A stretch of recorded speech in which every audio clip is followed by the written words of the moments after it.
Okay. నీరసం వచ్చింది మరి రాదేంటి? మాటలేంటండి ఇంత చక్కని అద్భుతం అలంకారం. చక్కగా లక్ష్మీదేవి చూడండి.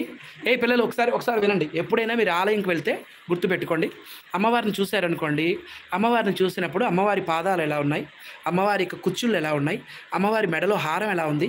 అమ్మవారికి చెవులకు ఉండేటటువంటి ఆ జుంకాలు ఎలా ఉన్నాయి? ఆ ముక్కు పుడక ఎలా ఉంది?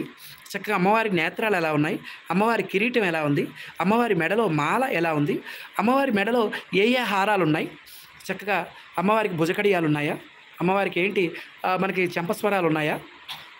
అమ్మవారి ముక్కు పుడక ఎలా ఉంది? చక్కగా ఇలా ఆ కిరీటం పైన ఉండేటటువంటి కలికితురాయి, ఆ చక్కని వజ్రం ఎంత బాగా మెరుస్తుంది. చక్కగా అబ్బా! ఎంత ముద్దుగా ఉందో అమ్మ. అమ్మ ముద్దులు మూట కడుతూ ఆ నవ్వులు ఎలా ఉన్నాయి? ఇలాగా చక్కగా ఆ పక్కన కృష్ణయ్య ఎలా ఉన్నాడు? నెమలి పించం. ఆ కృష్ణయ్య పక్కన ఆ కిరీటం మాటీలు మ్యాటీలు అంటారా? మాటీలా? మాటీలా? మ్యాటీలు అన్నారు.